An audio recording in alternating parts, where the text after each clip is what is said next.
Cette émission vous est présentée par l'Association des maires de l'arrondissement de Chambéry. La vie de nos villes et villages, c'est tout de suite dans votre émission 1 heure, une commune. Bienvenue à toutes et à tous pour cette heure, cette commune. Nous sommes en 2023 et on reprend les bonnes habitudes de 2022. Ce rendez-vous du mardi à 17h avec les collectivités, les communes qui font confiance et qui soutiennent, qui accompagnent notre média local de proximité, Radio Grand Lac sur le 92. radiograndlac.com. Et donc là, nous sommes en direct avec Grésy-sur-Aix. C'est le tour de Grésy-sur-Aix. Nous avons eu Challes-les-Eaux hier matin, puisque eux, c'est le lundi à 11h pour parler de la saison culturelle. Et là, donc, c'est Grésy-sur-Aix. Et alors, nous allons parler aujourd'hui de mobilité douce, de mobilité à vélo. Et pour parler de tout ça, nous avons le plaisir d'avoir Florian Maître, qui est le maire de Grésy-sur-Aix, vice-président de la communauté d'agglomération Grand Lac en charge des déplacements, conseiller départemental du canton Aix-les-Bains. Florian Maître, bonjour. Bonjour. Meilleurs vœux à toutes et à tous. Meilleurs vœux aussi, Florian, et à travers vous, à toute la commune de Grésy-sur-Aix. Nous aurons aussi Jean-Claude Flenet, qui est le président de l'association du club cyclotouriste de Grésy-sur-Aix. Monsieur le Président, bonsoir. Bonsoir. Et meilleurs vœux à tous les cyclotouristes et aux autres aussi. Et aux autres aussi. Donc, on présentera tout à l'heure cette belle association qui a 41 ans, qui a 65 membres, donc où on fait du vélo sur nos routes par là. Parfois, on vous double, on vous croise, et c'est toujours sympa de vous voir, faire du sport sur notre beau territoire. Et nous aurons un membre de ce club de cyclotouristes, Gérard Ruffin. Bonsoir. Bonsoir. Alors vous êtes cycliste et vous êtes particulièrement en charge des questions de sécurité au sein de l'association. C'est ça. Parce que je pense que quand on est cycliste sur les voies publiques, qu'elles soient communales, départementales ou autres, il y a quand même de gros problèmes de sécurité avec tout le trafic de voitures, le trafic de camions, et c'est vous qui avez ça un petit peu en charge. C'est ça. Et je suis, pour prendre le terme exact, délégué sécurité, et je fais partie du club. Et je suis relié en quelque sorte à l'instance départementale qui est le CODEP. D'accord, ok. Alors on parlera de tout ça dans quelques minutes. Avant qu'on en vienne là, qu'on voit comment est-ce qu'on se déplace en vélo, comment est-ce qu'on se déplace bien en vélo, comment est-ce qu'on est en sécurité à vélo, etc., etc. Je voudrais qu'on parle, puisqu'on a le maire Florian Maître un petit peu, on est en début d'année, Florian, donc c'est l'époque des vœux. Alors, je crois que Grésy-sur-Aix, c'est vendredi soir à 18h30, où toute la population de Grésy est invitée. Et pas que. Et pas que, voilà.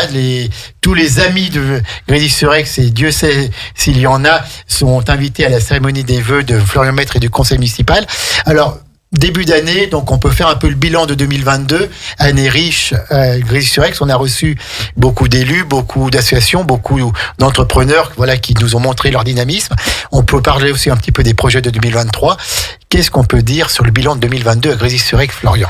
Il a été, conséquent. Aujourd'hui, en fait, on arrive à mi-mandat, puisque ça fait 3 ans que nous sommes élus. Donc, effectivement, on arrive, on va dire, aux premières concrétisations. Mi-mandat, puis on a l'impression parfois que c'est un mandat qui me débute parce qu'il n'y a pas eu de cérémonie de vœux, il y a eu ces 2 ans. Effectivement, on a l'impression que le mandat commence, et en fait c'est une gestion de crise permanente, parce qu'au début il y a eu la crise du Covid, le centre de vaccination qu'on a mis en place, la question des masques aussi, il y a eu une centaine de couturiers et couturières qui ont réalisé 3000 masques.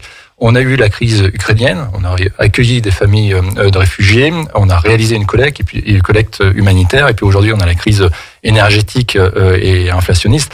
Mais en tout cas, au-delà de ces crises, on est convaincu, en tout cas à Grésy-sur-Aix, qu'il faut agir. Il faut surtout pas rester immobile en ces périodes de crise, mais il faut surtout agir et essayer d'anticiper l'avenir. C'est ce qu'on essaye de faire à travers un certain nombre d'axes qu'on va développer avec le conseil municipal ce vendredi.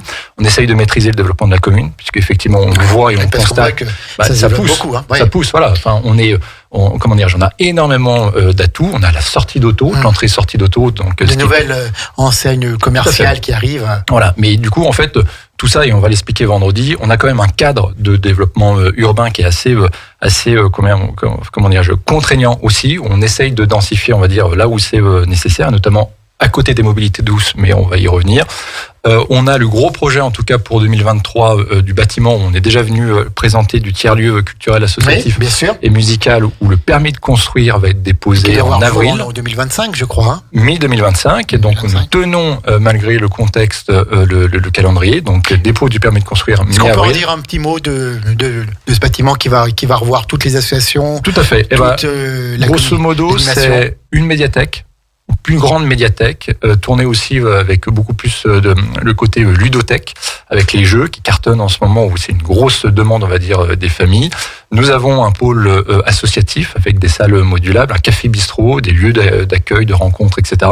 Et c'est là l'élément, on va dire, différenciant du bâtiment, un pôle son-image, c'est-à-dire que nous mettrons à disposition 3 studios d'enregistrement de musique et un plateau de 50 mètres carrés, ce qu'on appelle une boîte noire, c'est-à-dire c'est pour tourner des clips vidéo.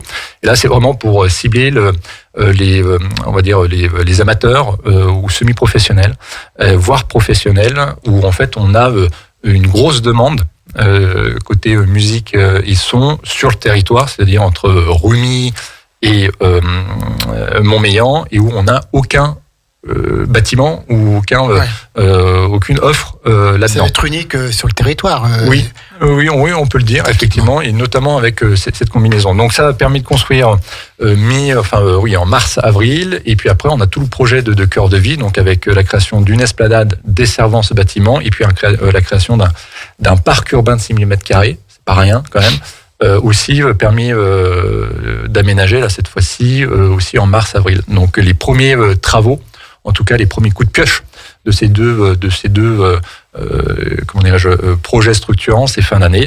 Et puis on a aussi tout le développement de la mobilité douce, mais ça fera la transition avec l'association des cyclos, où à Grésy aussi ça s'accélère, et notamment en lien avec le département et l'agglomération Grand Lac, puisque je pense que dans les 2 ans, nous livrerons environ entre 6 et 7 km de voies vertes. Je pense que tout à l'heure, on va faire la distinction entre les voies vertes et les pistes cyclables, puisque les voies vertes, c'est vraiment entre 2,50 m, 3 mètres, complètement sécurisés et indépendants de la route, donc des voitures. Donc c'est 6,5 km qui vont être livrés, avec 2 gros projets structurants. C'est la fameuse véloroute des 5 lacs, où on espère fin 2023 avoir une première pierre, en tout cas des premières concrétisations entre lacs, les gorges du Cirrose et puis les gorges du Cirrose Aix-les-Bains. Donc les 5 lacs, c'est du lac Léman à Paladru. Hein. Exactement, en passant par le lac du Bourget et puis Annecy, puis Aiguebelette. tout à fait. Donc vraiment, ça fait la liaison, en tout cas domicile-travail, notamment pour soit les Grésiliens ou Grésiliennes qui vont travailler soit entre lacs ou soit vers Aix-les-Bains et Chambéry. Donc ça, c'est le premier gros projet, on va dire. Et puis on a un second gros projet de voie verte, c'est entre le futur cœur de vie, la zone Primurier, le PE des Sources aujourd'hui qui est en cours de construction, et aussi vers Aix-les-Bains, mais plutôt on va dire les coteaux d'Aix-les-Bains. Donc ça, voilà, c'est deux itinéraires assez structurants et en voie verte. En plus de toutes les autres actualités qu'on a, et puis on va peut-être évoquer, mais après la présentation de l'association, puisqu'on a créé courant 2022 un groupe de travail citoyen qui est piloté par Mathias Reuss, qui travaille sur cette thématique pour accélérer le développement des mobilités douces et la sensibilisation, c'est aussi très important, des Grésiliennes et des Grésiliens. D'accord, donc un bilan de 2022 assez conséquent au niveau travaux, des projets bien là pour 2023. Si on fait un petit peu un balayage, donc on a parlé de travaux, urbanisme, on voit que Grésy-sur-Aix c'est très dynamique. L'urbanisme, donc c'est géré par Grand Lac, voilà.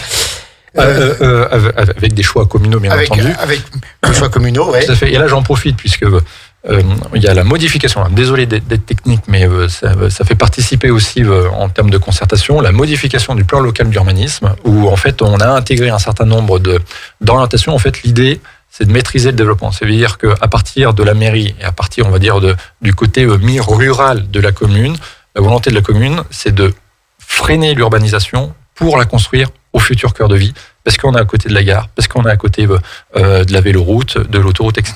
Donc voilà, moi j'invite en tout cas toutes celles et tous ceux qui veulent participer à cette enquête publique à le faire.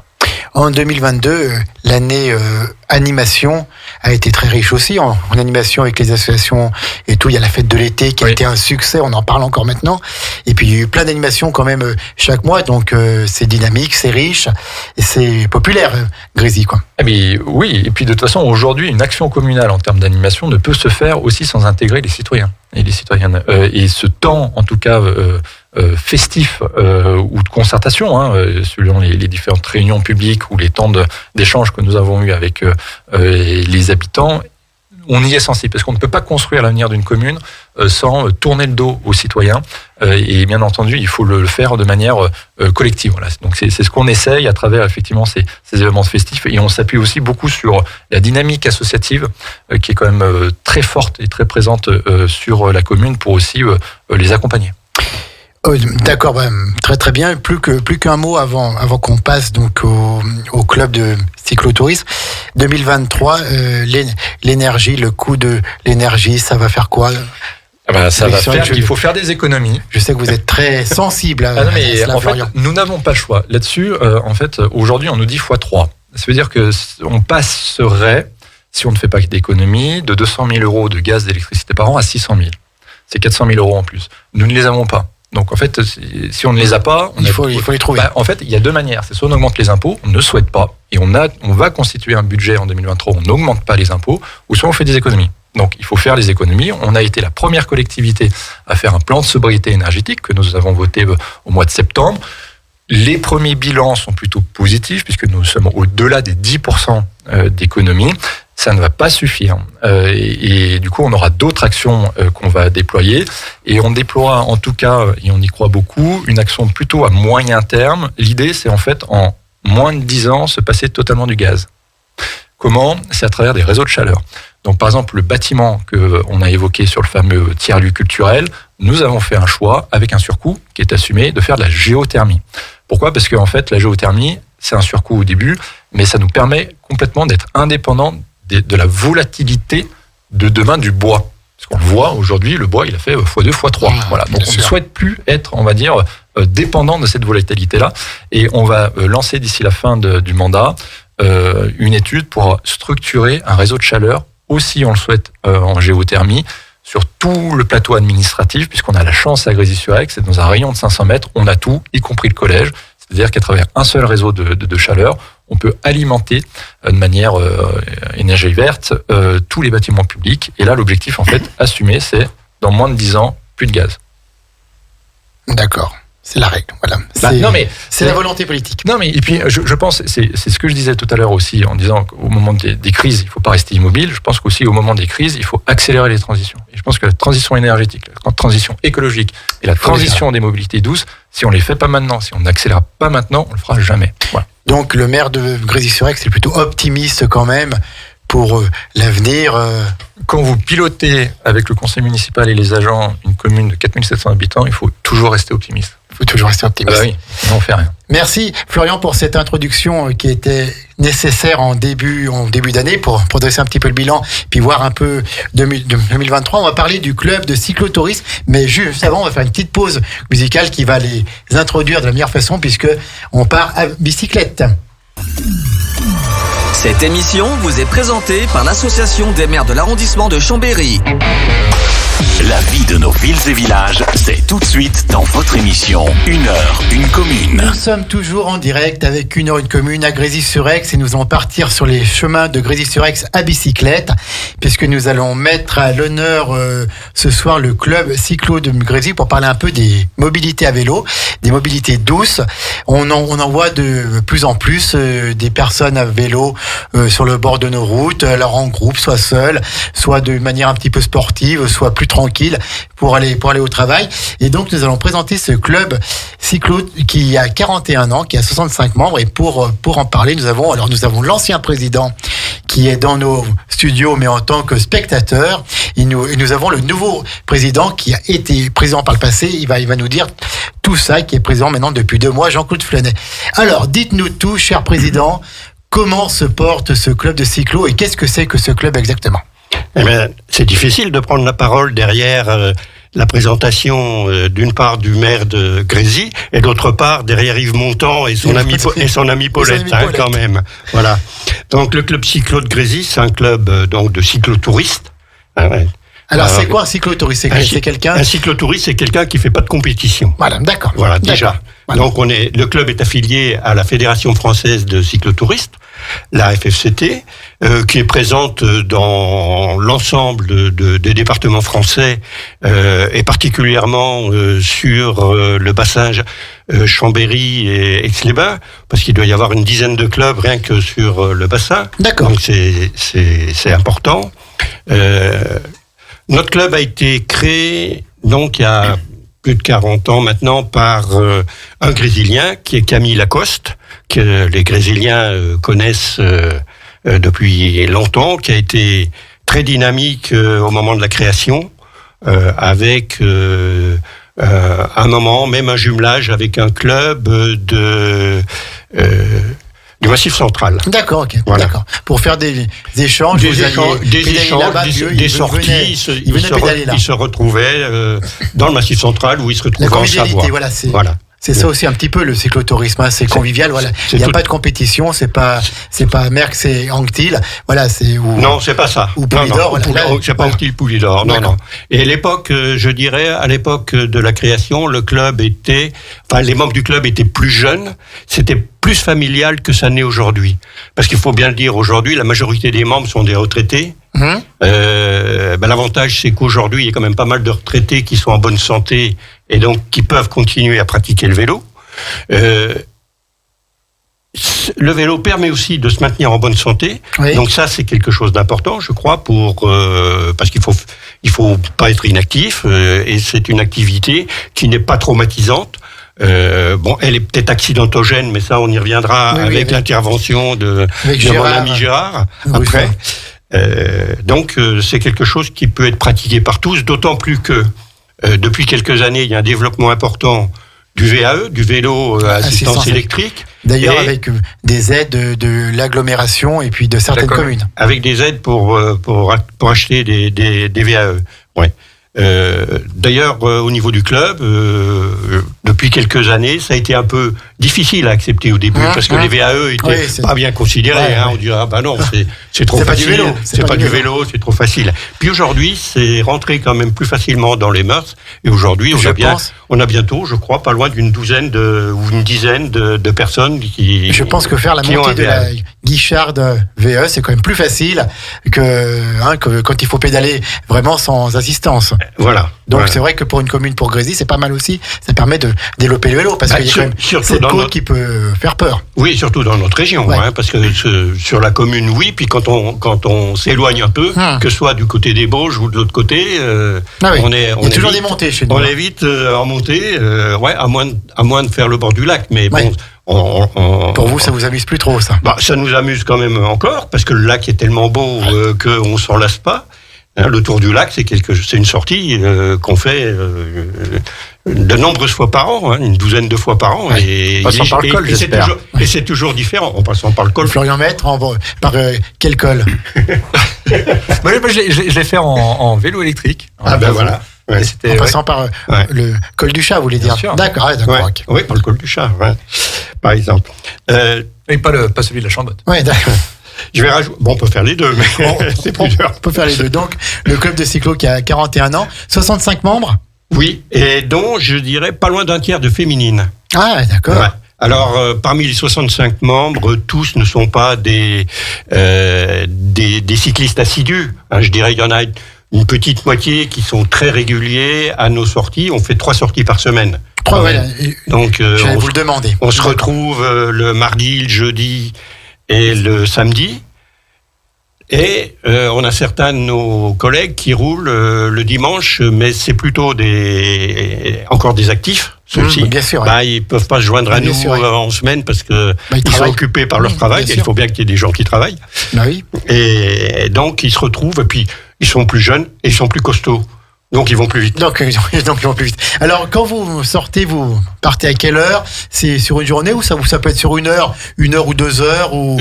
On fait des sorties qui sont de l'ordre au moins 3 heures. Au moins 3 heures. En général, enfin de l'ordre de 3 heures. Combien de kilomètres alors? C'est variable suivant la difficulté du parcours.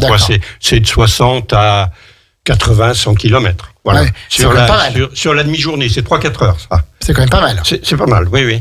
ça nous arrive de faire quelques sorties journée. Donc là, en général, c'est une sortie qui s'arrête, sur laquelle on fait une bonne centaine de kilomètres, mais on prend plus de temps.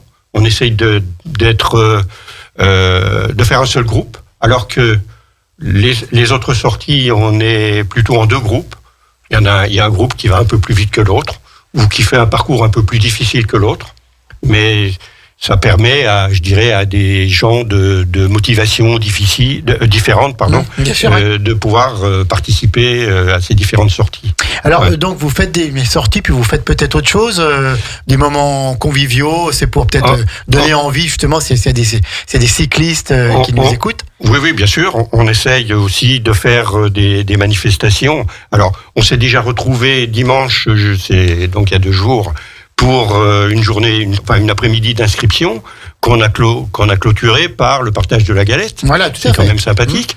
Dans quelques jours, là, courant janvier, où on a un tournoi de belote. Voilà, dans lequel on associe des membres extérieurs au club. C'est-à-dire que les membres du club invitent des amis ou des connaissances pour partager. Donc, voilà. Donc, mais c'est pas ouvert à tout le monde, parce qu'on peut pas. C'est forcément limité. C'est sur invitation un peu. Voilà. D'accord, ok. Il y a une semaine aussi de tourisme cycliste. J'allais dire, voilà, il y a aussi des manifestations particulières là qui sont réservées aux membres du club, cyclo ou non, parce qu'on a quelques conjoints ou conjointes qui sont sympathisants, qui sont adhérentes au club, mais qui pratiquent pas le vélo, mais qu'on retrouve dans des séjours. On fait d'une semaine. En 2022, on était à Vaison-la-Romaine. En 2023, on ira au mois de septembre à Naussac. C'est en Lozère, si je me trompe pas. Le lac de Naussac, tout à fait, c'est très beau, c'est en Lozère, là-bas, oui. Ouais. On va faire un week-end dans le Jura au mois de juin. Oui, d'accord, donc vous partez en groupe en voiture, puis vous avez les vélos. Et on emmène des vélos, et après on fait des circuits en vélo. Découvrez des territoires là-bas, donc ça demande beaucoup de boulot, ça. Ça demande un peu de travail de préparation, d'organisation, mais ça se fait. Alors, ça se fait. Et donc vous le faites bien et ça marche. Et ça marche, oui. Ça marche, et c'est des moments de rencontre, je crois, où on apprend à se connaître. C'est des moments de partage. Entre passionnés, quoi. Voilà, bien sûr. Quand vous parlez de la petite reine. C'est sûr qu'on parle beaucoup de vélo, quoi. Alors, avant de parler un peu des problèmes de sécurité, une question, comment est-ce qu'on se déplace à vélo ? Parce qu'on voit bien, il y a de plus en plus de voitures, il y a les camions, il y a tout. Bon, voilà, il y a les engins agricoles dans notre territoire, il y a plein de choses, il y a les pompiers qui passent et tout, et toujours il y a un vélo, il y a 2 vélos. Comment est-ce que vous faites quand vous partez ? Comment est-ce qu'on fait du vélo et comment est-ce qu'on le fait bien ? C'est vrai que c'est de plus en plus difficile. On peut pas dire que le problème soit le même aujourd'hui et à la création du club. Je disais donc à la création du club, c'était plus familial. Il y avait des membres du club. Moi, j'ai pas connu cette époque-là. J'étais pas encore sur Aix, mais qui venaient ils roulaient en famille avec leurs enfants. Aujourd'hui, c'est plus compliqué. Donc et comment est-ce qu'on fait ? Donc on se retrouve au départ donc un lieu qui est Décathlon. À Grésy, parce que c'est un point facile. Alors, pour petit aparté, Décathlon qui est notre partenaire et qui sera présent demain matin à 11h pour la première émission en partenariat avec eux, demain matin à 11h en direct sur Radio Grand Lac avec Décathlon. Donc ça, c'est notre lieu de rendez-vous. Et après, on essaye pour sortir de l'agglomération, parce que la difficulté est là. Et moi je dirais qu'il y a 2 points ou 2 secteurs difficiles dans notre région, c'est le bord du lac. Quand on revient depuis la Chautagne, le bord du lac. On peut pas en ce moment. En ce moment, on peut pas. Non, mais donc, en hiver, on n'a pas de sortie. Enfin, on n'a pas de sortie club. On a des collègues qui continuent à rouler parce qu'il y a des gens qui roulent entre vous, roulent tout l'hiver. Mais on n'a pas de sortie club. Alors, pourquoi ? Parce que il y a pas de piste. Pourquoi c'est difficile ? Oui, parce qu'il n'y a pas de piste, parce qu'il y a quand même pas mal de circulation suivant les heures, que la route est quand même un peu compliquée. Et c'est vrai que je pense que d'une part les vélos gênent les voitures, c'est clair. Et puis les voitures gênent les vélos aussi, à savoir que de temps en temps elles nous doublent. quand c'est un peu limite, elles se rabattent un peu brutalement et des fois en serrant quand même de trop près les vélos, quoi. Bon. Donc ça, c'était le premier secteur. Le deuxième secteur que le deuxième secteur, je dirais, pour nous, ce qui me semble qui s'améliore un peu, c'est quand on sort en direction des Bauges. Voilà, 900. Aussi, où il y a, suivant les jours, parce qu'il y a des jours où il y a beaucoup de circulation. Parlez bien dans le micro, monsieur. Oui, pardon. Voilà, tout à fait, voilà. Oui. Donc, quand on prend les gorges, oui, c'est ça. Ouais. Alors, donc, il y a des secteurs qui sont difficiles et j'ai envie de vous poser la question. Les ronds-points, les dodanes. C'est une habitude. Les ronds-points, les dodanes et les passages à niveau aussi. Surtout quand on va en Chautagne, donc il y a 2-3 passages à niveau. Qui en plus qui sont pas faciles. Donc là, c'est une habitude à prendre avec des précautions particulières et à cette saison, sur les passages à niveau mouillés, bien sûr, glissants, ou sur les ponts, les passerelles en bois des pistes, des pistes cyclables, qui sont aussi très casse-gueule. Vous me passerez l'expression parce que c'est le cas. Florian, quelques compléments. Effectivement, je pense que pour répondre à ta question, Jean-Pierre, aujourd'hui, il y a 3 niveaux de responsabilité. Il y a le premier, c'est bien entendu les collectivités à travers tout ce qui est création de bandes cyclables ou de voies vertes. Ce qui est très rassurant, en tout cas, c'est que cette compétence, c'est l'agglomération Grand Lac qui l'a. Aujourd'hui, on a une 60aine de kilomètres de voies vertes, pistes cyclables ou voies partagées. L'objectif, c'est d'arriver à quasiment 200 d'ici 15 ans, 20 ans.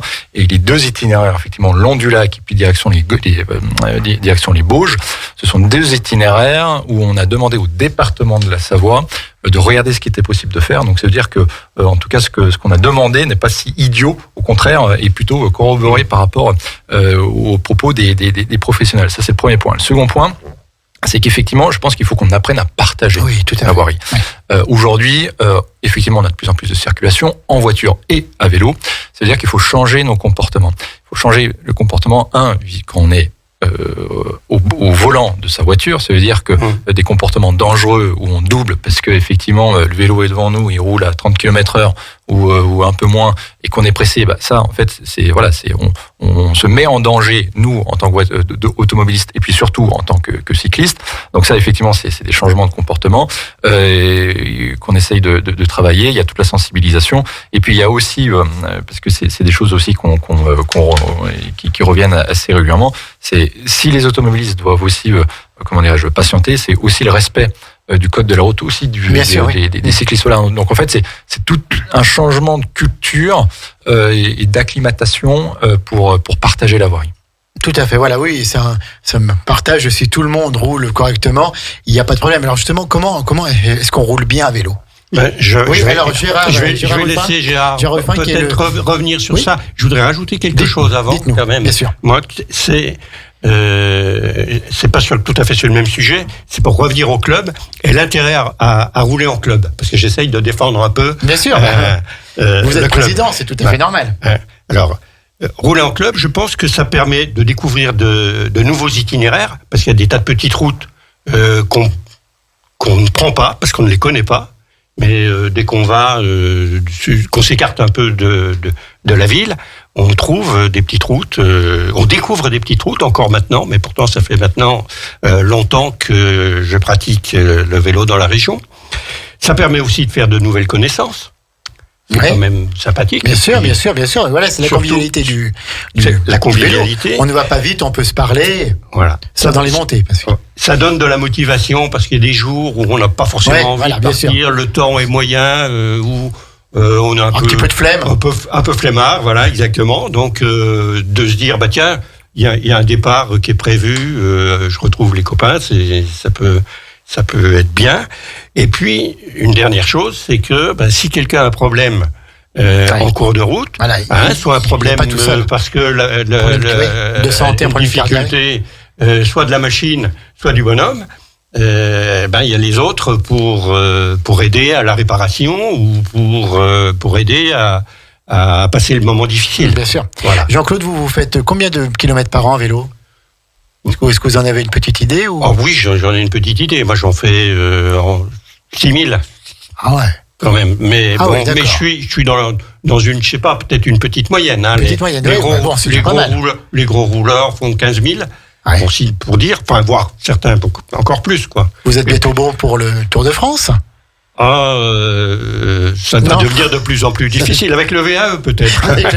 Alors Gérard Ruffin, le délégué sécurité, le chef de la sécurité au sein de ce club des cyclotouristes de Grésy-sur-Aix, comment est-ce qu'on roule bien à vélo? Alors je distinguerais déjà comment est-ce qu'on peut être en sécurité à vélo sur une route? Je distinguerais 3 types de vélos différents. En tout cas 3 types d'utilisateurs de vélos différents. Parce que la problématique n'est pas du tout la même. Il y a déjà celui qui se rend à son travail ou qui veut faire des courses, vélo utilitaire, on va dire. Deuxième cas de figure, le voyageur au long cours. Alors, c'est quoi cette chose? J'y reviendrai après. Et troisième catégorie, c'est nous, c'est-à-dire les cyclistes qui font du vélo sport. Voilà. Alors, dans le premier cas, le vélo type TAF, ce qu'on appelle le vélo TAF, le vélo travail, lui, il roule généralement tout seul, il roule généralement aux heures de pointe, il roule dans la circulation, et par conséquent, il est beaucoup plus en danger, à mon avis, que les autres. Je fais aussi du vélo TAF. Bien sûr. Et je vois. Le vélo long cours, lui, chaque fois que c'est possible, il va emprunter les voies vertes, et il roule souvent par petits paquets, par petits groupes, et il a tout son temps. Et puis, ceux qui posent problème, à mon avis, c'est nous. C'est-à-dire les vélos sportifs, parce qu'ils roulent en gros groupe. Ils s'autoflagellent, Gérard, ils s'autoflagellent, c'est bien. Non, mais si, je le crois. Et parce que, finalement, ils ont leur place quelque part, nulle part. Ils sont pas très bien sur les pistes cyclables, parce qu'ils sont trop nombreux et qu'ils vont trop vite. Et que quand il y a d'autres utilisateurs de la piste cyclable, comme les enfants, ça pose un problème. Et sur la route, ils sont pas très bien non plus, parce qu'ils gênent la circulation. Donc, à mon avis, là où ils sont le mieux, c'est sur les bandes cyclables qui sont rajoutées à la chaussée, mais qui ne sont pas séparées de la chaussée. Donc, c'est la différence qu'on a dit tout à l'heure entre les voies vertes et les pistes cyclables. Hein. Oui. D'accord. Et alors après, comment on fait pour rouler en sécurité quand on appartient à cette catégorie-là, les cyclo-touristes, les cyclos sportifs et touristes? Oui, voilà. Sans compétition, voilà, si vous faites ça, c'est votre sport, mais vous ne faites pas de compétition. Alors, théoriquement, il n'y a pas de compétition. On sait que l'être humain est fait de telle sorte qu'il aime bien essayer d'arriver un peu plus tôt que le copain. Mais la sécurité, elle passe d'abord par une préparation physique personnelle, parce que plus on vieillit et plus on perd un certain nombre de qualités comme l'équilibre. Donc, si on veut rouler en sécurité, il faut déjà travailler beaucoup l'équilibre, rouler souvent, pratiquer du sport tous azimuts. Ça, c'est la première condition. D'accord.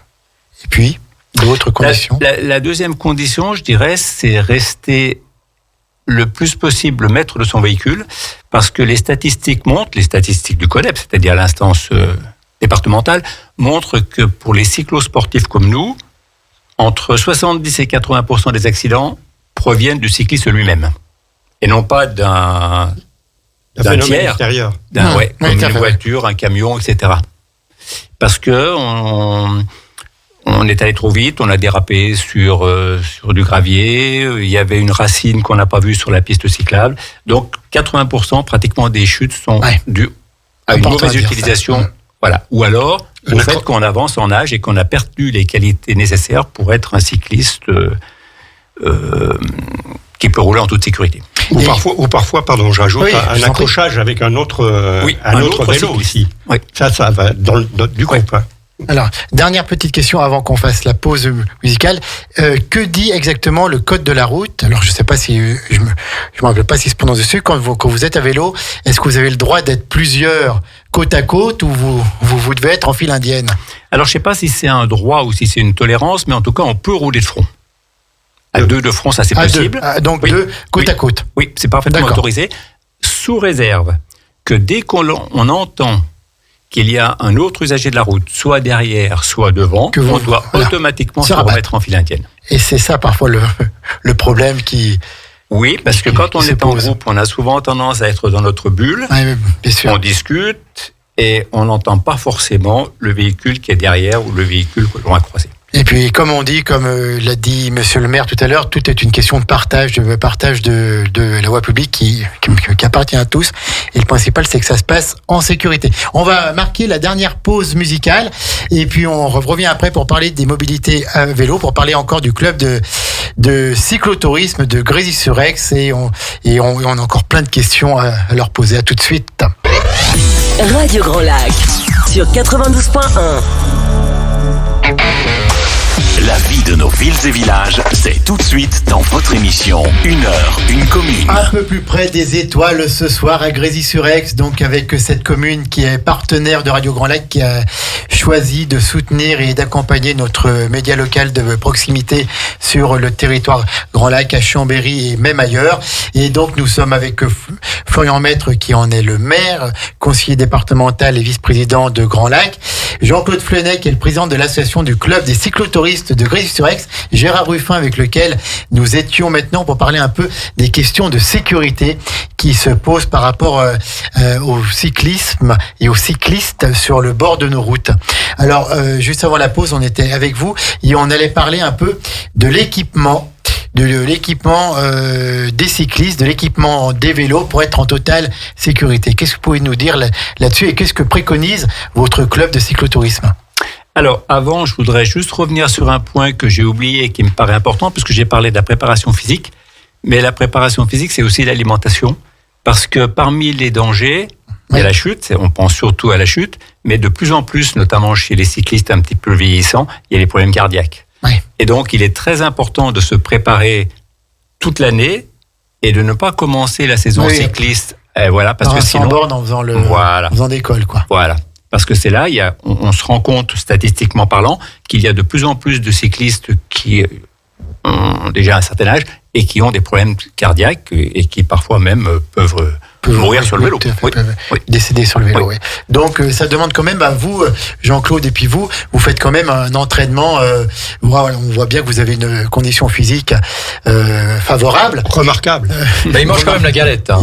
Mange quand même Oui, tout à fait. Mais voilà, ça fait partie des moments de convivialité. C'est le réconfort après l'effort. Donc, vous deux, par exemple, qui êtes là, vous vous entraînez toute l'année par des petites sorties. Vous faites un peu de la marche à pied à côté quand vous pouvez pas prendre le vélo. Dites-nous. Je disais tout à l'heure que on n'avait pas de sortie organisée par le club pendant l'hiver. Elles vont reprendre le 4 mars. Ou le 3 ou le 4 mars, le samedi, le 3 ou le 4 mars, ce qui n'empêche pas un certain nombre d'entre nous de continuer à rouler toute saison. C'est vrai que moi je suis de ceux qui préfèrent, donc c'est possible, cette année c'est un peu difficile, remplacé par le ski de fond, on n'est pas loin des pistes du Revard. Donc on pense bien sûr à tout le professionnel du ski de notre territoire. Et c'est très bien. Bon, comme cette année, le ski de fond est difficile, voire même impossible, j'ai remplacé en tout cas par la marche à pied et aujourd'hui j'ai fait 20 km à pied. Par exemple. Voilà, 20. Oui, 20 km, voilà, oui, c'est pour ça qu'il a cette condition physique. Alors, vous ne le voyez pas en direct, mais tout à l'heure, on prendra une photo pour nos réseaux sociaux, vous verrez. Oui, donc, puis vous voulez dire autre chose, hein ? Donc, je dis, Gérard, lui, je sais qu'il a roulé aujourd'hui. Oui, pareil, la condition physique est à peu près la même. Donc, alors oui, vous avez roulé... j'ai à peu près le même programme que Jean-Claude, c'est-à-dire que moi, je roule pratiquement toute l'année, mais chaque fois que c'est possible, je fais du ski de fond. Et puis, je fais aussi de la marche à pied et je fais les exercices que je m'impose à la maison, les exercices notamment pour travailler l'équilibre. Ça, c'est vraiment primordial quand on fait du vélo. D'accord. Alors, équipement du cycliste pour être en totale sécurité. Alors, pour être en totale sécurité, c'est compliqué. Parce que les fabricants travaillent aujourd'hui sur des vêtements qui permettraient notamment d'amortir les chutes. Parce qu'on sait que la chute, on peut essayer de l'éviter, mais parfois elle arrive quand même. Et une des blessures les plus fréquentes, c'est les fractures de la clavicule et surtout, ça c'est plus grave, les fractures du fémur. Et donc, les fabricants travaillent un petit peu là-dessus, mais pour l'instant, il n'y a pas grand-chose qui existe en dehors du VTT, mais pour le vélo de route, il n'y a pas. Alors, cela dit, il y a quand même des possibilités, déjà d'avoir des tenues qui se voient, Ouais. Éviter les tenues sombres, même si elles sont à la mode. Parce qu'on vous parlait tout à l'heure que les individuels ont tendance à sortir en tenue sombre. Oui, parce que c'est à la mode. Et alors qu'on sait que, par exemple, il faudrait des tenues jaunes ou des tenues oranges qui sont claires, oui. Voilà. Oui. Voyantes. Oui. Et le casque. Alors le casque n'est pas obligatoire dans le cadre de la législation française. Je me rends compte, puisque je circule aussi en vélo à l'intérieur de la ville, je me rends compte que beaucoup de gens qui font du vélo transport n'ont pas de casque. Et c'est un petit peu étonnant parce que les risques de chute en ville sont largement aussi importants que les risques de chute en dehors. Il n'y a pas d'obligation légale à porter un casque quand on est sur un vélo. Mais c'est très fortement bien sûr, sauf pour les enfants maintenant. Oui. D'accord. Depuis peu, c'est obligatoire pour les enfants. Jusqu'à 12 ans. Jusqu'à 12 ans. Et vous, par contre, votre club impose l'usage du casque. Voilà. Ça. Le casque est obligatoire chaque fois qu'on sort en groupe. Et donc un casque qui soit homologué, quoi. Voilà, tous les casques qui sont vendus sont homologués. Après, ce qui fait la différence de prix entre deux casques, c'est pas la sécurité, c'est l'agrément.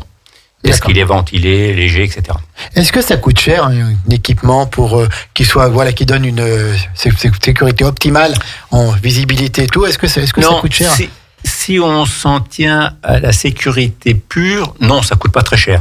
Alors, je veux pas faire de la pub pour Decathlon, mais on arrive à trouver des tenues qui sont pas chères. C'est notre partenaire. En revanche, si on veut rouler toute l'année par tous les temps, là, ça commence à coûter très cher. Parce que si on veut des vêtements qui résistent au froid, à la pluie, etc., là, le budget devient conséquent. D'accord, mais bon, après, c'est une passion, quoi. Voilà.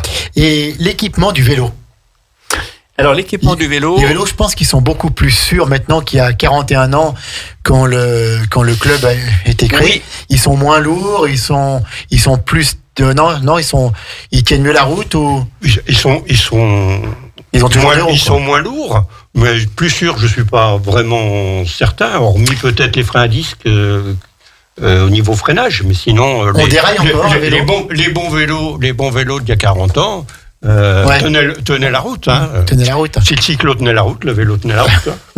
Le problème de la sécurité d'un vélo orienté sport, voire compétition, entre guillemets, c'est qu'on essaie d'avoir des vélos de plus en plus légers et des vélos qui se rapprochent un peu de ceux des compétiteurs, sauf qu'on oublie parfois que le vélo d'un compétiteur, c'est un vélo qui est exigeant en termes de maniabilité. Par exemple, un tout petit exemple, la fourche. Oui. Si on prend une fourche droite... Parlez bien dans le micro, peut-être. Pardon. Si on prend une fourche droite, elle sera beaucoup plus directive, mais par contre, elle tolérera beaucoup moins. C'est un peu comme pour les skis. Si on prend des skis alpins qui sont proches de ceux de la compétition, ils ne toléreront pas grand-chose. Et bien là, c'est un peu la même chose. Et un vélo, déjà d'un certain prix, tout carbone, est un vélo qui est un peu plus compliqué à maîtriser. Il ne tolérera pas grand-chose par rapport à un vélo plus moyenne gamme, disons. Et est-ce que vous faites du VTT, vous ? Un petit peu, mais pas en tant que VTTiste, parce que je crains les chutes maintenant. D'accord, donc vous aimez mieux, il y a toujours cette différence, cette confrontation un peu entre les vélos de route et puis les VTT ? Non, c'est pas une confrontation du tout, c'est juste que j'ai beaucoup fait de VTT, mais le risque de chute est plus important en VTT qu'en vélo route. Oui, tout à fait. Donc voilà, donc si on a un bon équipement sur son vélo, un bon équipement soi-même et qu'on respecte les règles de circulation, on est quand même en sécurité sur un vélo. Les statistiques de chute répertoriées par le CODEP au niveau régional montrent qu'il y a quand même pas mal de chutes à vélo, parce que il y a beaucoup de kilomètres parcourus et donc il y a quand même un certain nombre de chutes. Vous faites combien de kilomètres par an, vous, Gérard ? Cette année, j'en ai fait 14 000. 14 000, d'accord. Oui, donc vous êtes un peu en retard, le président, là. Mais c'est exceptionnel. D'habitude, je fais moins. Et une petite question pour tous les deux sur notre territoire Grand Lac. Quel est le plus beau parcours que vous aimez faire à vélo ? Quelle est la route que vous aimez ? Par exemple, voilà, si vous devez partir demain matin, tiens, je vais automatiquement, c'est le parcours là que je vais faire. Alors peut-être sur notre territoire ou ailleurs, hein. Il y en a beaucoup. C'est difficile. Oui, là, c'est une question difficile. On n'avait pas de politiquement correct ici. Non, c'est difficile, mais bon, moi, je dirais un parcours que j'aime bien, c'est l'avant-pays savoyard, parce qu'il y a des petits cols. On passe du côté du Mont-Tournier, par exemple, et puis on est très tranquille. Oui. Et c'est joli. Il y a peut-être moins de circulation il y a très peu de circulation. Donc là, on roule vraiment en sécurité. Et puis, et vous y allez donc par le col du Chat ou par la galerie. Maintenant, puisqu'il y a quand même la galerie qui permet par le département. Qui permet de passer facilement, donc je dirais de l'autre côté, quoi. Ouais. Et vous, Gérard? J'aime beaucoup les Bauges. Ouais. Parce que je trouve que le massif des Bauges, notamment en été, est très très agréable à vélo parce que les températures sont plus douces qu'en bas. Et au printemps et en automne, j'aime beaucoup le Tour du Lac, qui est un grand classique, mais qui est magnifique, et notamment si on peut revenir par la Chambotte ou par le Sapnais. Quel est le parcours le plus dur dans notre territoire, celui qui vous en fait le plus voir, le col qui vous en fait le plus voir? Vous parlez de la Chambotte ou du Sapnais. Je pense que le Sapnais est un petit peu plus dur parce qu'il monte plus, mais il monte aussi en virage, alors que la Chambotte, il y a 5 km tout droit. Quel est le plus dur pour vous? Le relais. Le relais du Chat. Le relais du Chat, d'accord. Ah oui. Bah oui, parce qu'on monte. Pourquoi pour la pente? Parce qu'on a en moyenne 10% tout le long. Ah oui. Sans reprise. Il n'y a pas de palier, il n'y a pas de repos. Il n'y a pas de palier, oui. Vous partez en bas du Bourget et hop, ça monte, quoi. En VAE, c'est pas mal. Hein. Oui, j'imagine. Tu l'as fait, Florian? Je suis passé par le Chat. On a 14 km à 10% de moyenne. 14 km à 10% de moyenne. Donc là, on n'attaque pas ça sans quelques années quand même de pratique avant. Je pense que c'est difficile, oui. Ouais. Mais par contre, quand on a cette pratique, ça permet encore, disons qu'il est encore possible de le faire. On a une collègue donc au club qui l'a fait cet automne. Elle y est partie toute seule parce qu'elle l'avait pas fait dans la saison. Elle a dit il n'y a pas de raison que je le fasse pas. Voilà. Il faut le faire. Est-ce que votre vélo, tous les deux, est votre meilleur ami? Personnellement, non. Vous partagez plein de choses avec lui. Oui, mais je dors pas avec lui. D'accord. Non, c'est votre droit le plus absolu. Non, mais parce que c'est quand même vous lui faites confiance, il vous fait confiance, vous roulez, vous découvrez des choses ensemble, vous partagez avec ce vélo, comme par exemple quelqu'un qui va faire des rallyes automobiles, sa voiture il la bichonne, votre vélo vous devez le frotter, vous devez Non, même pas. Je crois qu'on a un point commun, Jean-Claude et moi. On a la réputation au club d'être un petit peu, entre guillemets, des sagouins, parce qu'on entretient assez peu nos vélos. D'accord. On les bichonne pas du tout. Et... Il y en a qui les bichonnent quand même. Oui. Ouais. Qui les frottent, ils brillent. Ils brillent tout le temps. Il y en a qui les bichonnent en cours de journée. On s'arrête pour une pause, regarde. Et ça brique. Oui, ça existe. Écoutez, donc on va clôturer avec Florian qui va notamment nous parler de la vélo-station, mais avant, juste encore un petit mot, si des personnes veulent s'inscrire au club de cyclotourisme, on redit, comment font-elles? Je pense que sur le site de la mairie de Grésy, déjà, ils vont trouver les coordonnées du club. Donc moi j'ai de temps en temps quelques messages qui m'arrivent en tant que président, donc bien représentant du club, donc par mail ou par téléphone, et en général je réponds. Donc dimanche dernier, il y a quelqu'un qui est venu nous voir parce que je lui avais indiqué qu'on se retrouvait à la salle polyvalente de Grésy. Et quels sont vos projets pour 2023 au sein du club? Le voyage, je sais que vous faites un voyage de temps en temps. Où est-ce que vous allez aller? On a dit à Naussac. Oui, tout à fait. Vous l'avez dit tout à l'heure, Lozère, là-bas. Non, Naussac, le Jura en juin, et puis le loto fin octobre. D'accord. Là, vous verrez tous. L'occasion on verra tous. Et en 2022, on était 300 dans la salle polyvalente. 300 bœufs, c'est bien. Oui, c'est très bien. C'est parfait. Merci beaucoup Jean-Claude, merci Gérard. Florian, donc un club dynamique, un club vivant, un club où il règne une bonne ambiance. Alors qu'est-ce qu'on fait en plus à Grésy-sur-Aix pour aider tous ces cyclistes? C'est tout ce que j'ai indiqué au début, c'est-à-dire c'est l'accompagnement. avec la vie associative en termes de subventions ou de location de salles. Et puis, le gros sujet, c'est comment on aménage des voies vertes et des pistes cyclables, sans oublier aussi toute la question de la sensibilisation, et notamment des plus jeunes aussi, pour la pratique du vélo, la maniabilité du vélo, le code de la route, etc. Donc ça, c'est des choses qu'on est en train de travailler en lien avec l'agglomération. Et la vélostation ?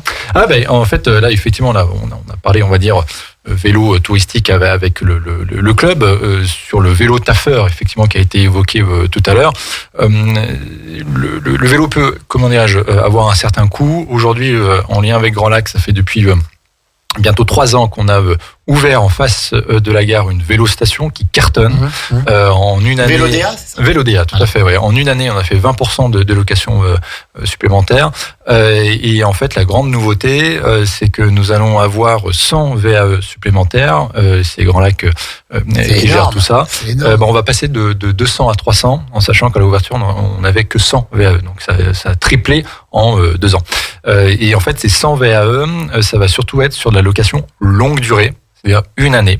Donc toutes les personnes effectivement qui veulent tenter l'expérience vélo taffeur, exactement, avant d'acheter, etc., peuvent aller à la vélostation, louer ce vélo à prix très compétitif, et en plus la location de vélo peut être pris en charge à 50% par l'employeur.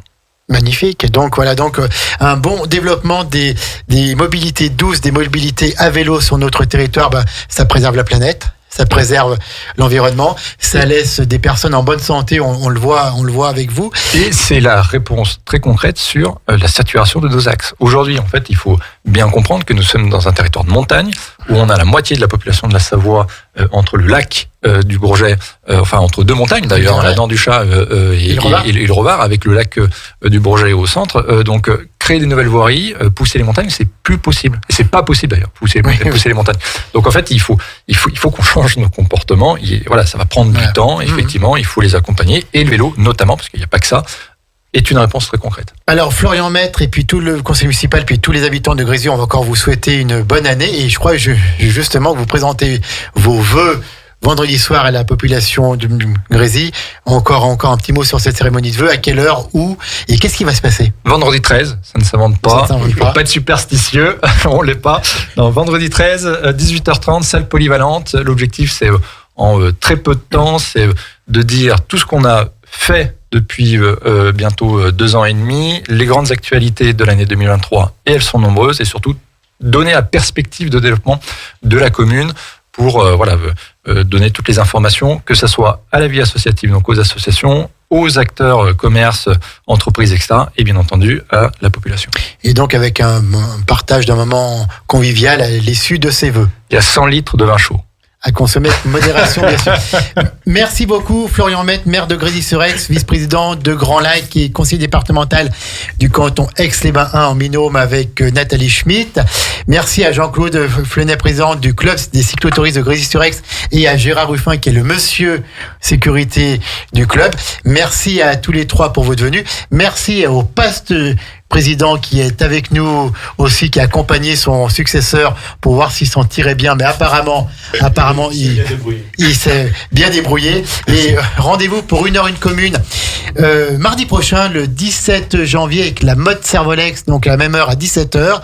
Et puis d'ici là, rendez-vous demain matin, donc à 11h, avec Decathlon. Voilà, donc dans le cadre de notre partenariat avec Decathlon, nous les aurons demain matin. Decathlon à Grésy-sur-Aix, donc ils vont venir une fois tous les 2 mois, parler un peu de leurs actions qu'ils mènent aussi au plus proche du territoire, pour parler de leurs produits. Et puis rendez-vous, puisqu'on a parlé de sport, lundi prochain, le 16 janvier, avec l'émission 100% sport qui va démarrer sur Radio Grand Lac, 9-2-1. Partez, donc ce titre trouvé excellemment bien par ma complice et amie Sandra. Et alors de grosses surprises, un parrain de grande qualité, très connu sur le bassin aixois, et puis une marraine aussi. Puis voilà, une belle équipe qui va animer cette émission de sport qui commence lundi prochain de 18h à 19h, et ce sera une fois tous les 15 jours le lundi. Bonne soirée à toutes et à tous à l'écoute des programmes de Radio Grand Lac, 92.radiograndlac.com. C'est le grand bain de la vie locale, c'est votre radio préférée, et vous avez bien raison. Bonne soirée à toutes et à tous.